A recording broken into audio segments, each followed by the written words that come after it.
We have the Colt 1902 Filipino, or the Alaskan unofficially, identifiable by this very large trigger guard. Other than that, we're pretty much there forward, 1873, there back, 1878. So, the disassembly for this is going to be much closer to an 1878 Colt Peacemaker. And we'll get to it. This one is missing a couple parts and a broken part. So I'll walk through that as I disassemble it. So the first thing I like to do whenever I'm working on a gun for disassembly is assemble my tools, which really there are not that many of here. There is only 4 I'm using. 2 sizes of punch. One is actually enough, but usually you buy them in sets. So small one that will be smaller than the pins, just that one. And then a larger one, which is that one. Ball peen hammer. You don't use this part. You use that part. This part has been polished smooth, so if I hit the metal, ideally I won't put any gouges in it. Obviously some guns have different size screws. There are a number of screws on here: the grip, the arbor hold, the trigger guard, and then the ejection rod. This should be a screw, but that's one of the missing parts. This is the axle for the hammer. It's missing. I'm gonna have to make that. As I flip it over, side plate missing, so I'll have to make that, which is gonna be the hardest one of the bunch. Once I get the grips off, you'll see that the mainspring is missing, and then there's a little spring here that should be forcing this hand forward. That's missing. That's broken, not missing. All right, so let's start with disassembly. First thing I like to do whenever I'm disassembling a gun is get as much weight off as possible, and the obvious weight factor in this one is going to be the retaining device for the main arbor. All right, a little bit more. This one's kind of funny because for some reason I can't release it, so I got 3 small parts. Put this spring on there, don't want to lose that. Put that together as an assembly. Keep that separate. Pull the main arbor out. Open the side gate. Pop the chamber out. Chamber does have a little bushing there too. Check that. It should rotate freely around that bushing. If it doesn't, I'd say go to the effort, pop it out. I'm not going to do that. Simple. You just literally pull it, pop it. It will come out. It's a 2-part. Nothing's holding it in place other than friction. So check that. If it's binding, open it up, clean it up, get the old oil and gunk out of there.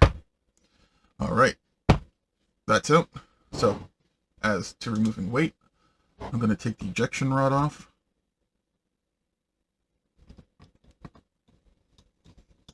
One screw in the front.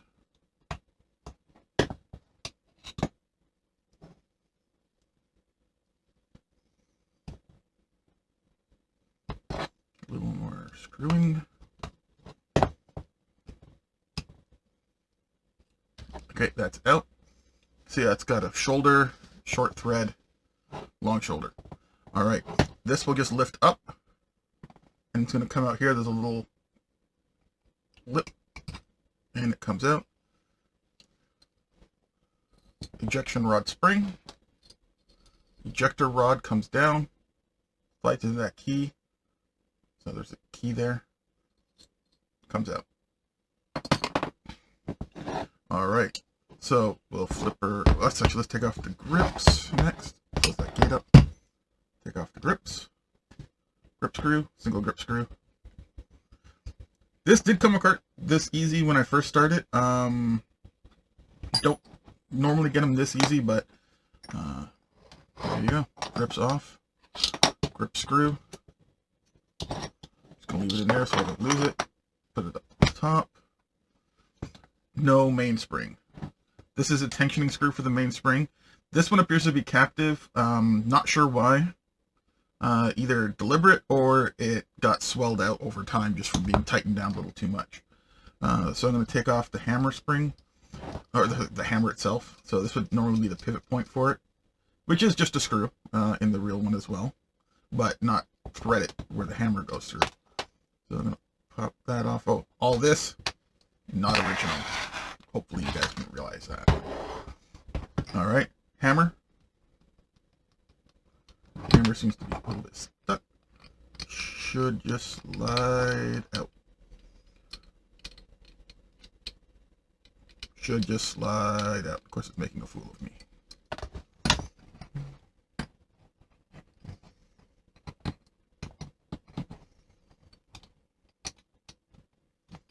Slide out.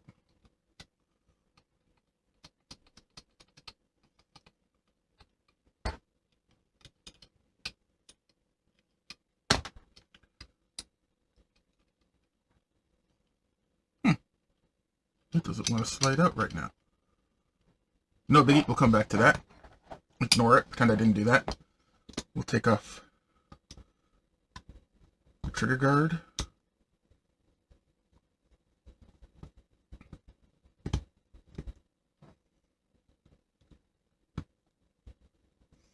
When I take the trigger guard off, I tend to leave it with the screw sitting in it unless I'm doing like a major cleaning. Simply because these old screws are pretty much hand fitted. So every screw is a little bit different.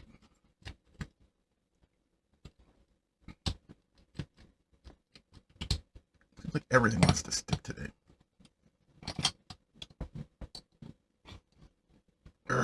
Okay, take that out.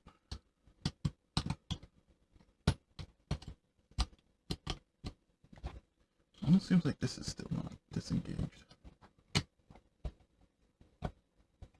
No, it's disengaged. The trigger is not wanting to go back for some reason. Okay, hammer came out. That's the way it goes sometimes. You work on one piece and the other piece comes free. Okay, hammer's out. Come on, trigger guard off. Sorry guys, this is a little haphazard, but that's the way it goes sometimes. So I like to keep the screws in the trigger guard if I'm just doing a simple cleaning and not doing a full restoration. That way I don't get confused. This little part that fell off the bottom here, that pushes up on the single action sear, and that pushes it up into the bottom of the hammer. There's a whole video I've done on how it works. Unfortunately, the quality on that one is a little bit lacking. I had a problem with the frame rate. Can't do the restoration over again, but I can do a disassembly. This is the trigger return spring. Nice, big, beefy, overdone. I wish they spent more time on other springs like that one. Gun will work without a trigger return spring. It will not work without a sear spring, though. All right. All right, let me get my, let me just pause this and get a block here. All right, back with the bench block. Can't speak today. And I'm hiccuping too, so that helps. So, normally I wouldn't take this out, but I'll show you how to do it anyway, since it's just a good practice on pin removal. You want to support this. Any iron, any steel can be fractured. So I'm going to take the smallest punch I have, fit it onto the pin. And there goes the audio. Sorry about that, guys. So I'm going to do a voiceover here. Nothing's changed in the video. Hopefully the audio quality is actually slightly better. So right now I'm punching out the pin that's holding in the lanyard swivel. Not a hard thing to do. Don't force it. Look at your pins to make sure they're not tapered, because last thing you want to do is slam a tapered pin further into the frame. A lot of bad things can happen. Primarily you're going to damage the pin itself and may need to replace it. You could even damage the frame. The pin's knocked out, just yank on the swivel. You can see the little T-shape, well, hourglass cut in it for the pin to fit through and hold everything in place. Now that that's out, I'm going to move on to removing the rest of the pins for the trigger group. Disassembly, like a lot of things in life, is easier than reassembly. So now you have the three things. You have that's the trigger spring. The lower spring is the single action sear, and the top spring would be the double action sear mechanism. Sorry, I don't know a better word for that, but that's what I'm going to stick with for now. back to the punch block because I do not want to damage the gun. These little things are cheap, 20 bucks. You can make them out of wood, but the plastic's just as good. My only downside is I don't like the fact there's a magnet in it. It's supposed to help you, but really, you'll punch a pin out and then you'll ask yourself, where in the world did that pin go? And the whole time it's just stuck inside your block. So here I am. Could be using a larger punch, but that one works fine. You notice the heads are already slightly rounded out. There's also nicks on the finish. Well, not finish. On the metal itself, there's almost no finish left. So first pin's out to get the trigger out. Now the trigger will just come right out the bottom. It's hooked a little bit there onto that secondary mechanism.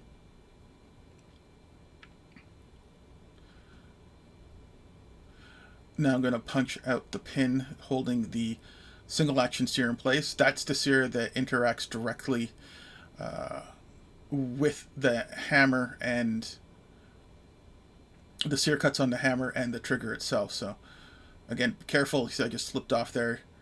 Take your time. Not hitting hard enough to damage anything. If you have to really force it, I'd say stop, take a break, go online, look at some videos, give you some inspiration. But there we go. So that pin's out. Well, sorry, the pin for that's the single action sear. And now I'm fiddling. Oh, sorry, yes, my mistake. That one pin that looks like a pin's actually not a pin. It's the end of a screw. You can see the screw in there holding the spring for the gate in place. Sorry about that, folks. It's been a while since I recorded this. Fiddle. That little fish-shaped thing there, that is the hand, the pawl, that pushes the cylinder around. See, I just popped that out to give me a little more room. There it is there. Pretty fancy little piece. Now just fiddle, make sure it's loose, and then let gravity do the job. And there it is. I'm not going to disassemble that any further for cleaning and restoration. You can definitely get enough oil and stuff in there to get everything fitted. That's 99.99% of it disassembled. There's still the gate to remove. But for now, I'm just going to show you the parts, and I'll get back to the gate in a second. Sorry, it's a little bit out of order. So there you have the grips, the trigger guard, the springs, the little piece is the hand. There's that second double action mechanism there.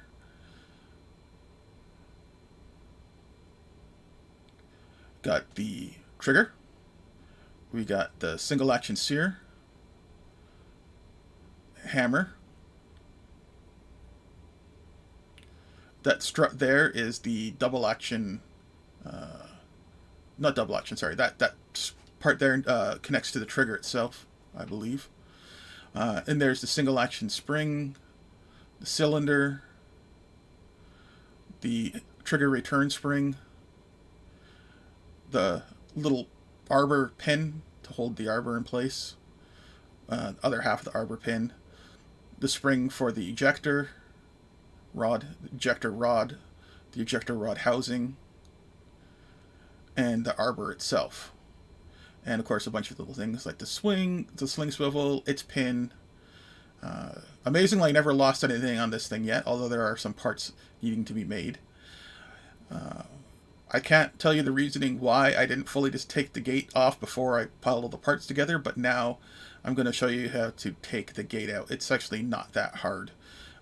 It's single screw and then a little bit of fiddling. So I'm going to get these small parts out of the way. That's the double action bar there that's broken. I'll show you that in a bit more detail near the end, which is coming up pretty quick actually.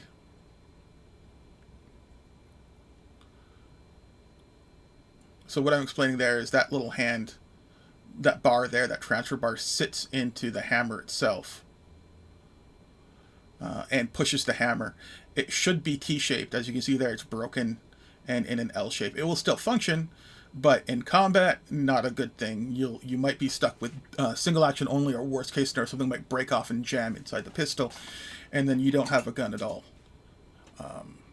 People say revolvers are simple. They are not simple. This thing's got a life of its own. It's got its own character. It's got its own quirks. It's no Glock, that's for sure. So there I'm pointing to the spring that's holding the gate biased in one position, open or closed. There's the open position, and the closed position, it locks and holds in place. So first thing I want to do is get that screw out so I could remove that spring that's just biasing that gate.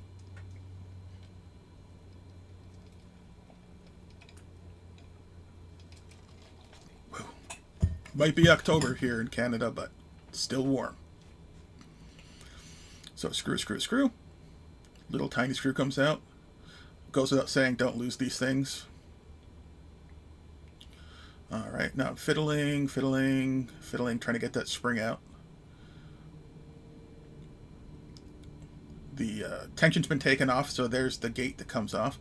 And there's a little nub right there that's kind of interesting. That's an anti-rotation device. So if the pistol's only half full and you have 3 45 long Colts, 45 Colt, you're not going to pull the cylinder in an opposite direction and end up firing off a blank. There you go, the spring pops out. Now the pistol is disassembled and ready for preservation. Everything's going to get oiled, carded, and reassembled. Missing parts I will make, which I have actually made some. I still need to get the 1095 spring. So hope you guys enjoyed. Please like and subscribe. I really do need your help. And I'll see you on the next video. There's a couple more of those to come.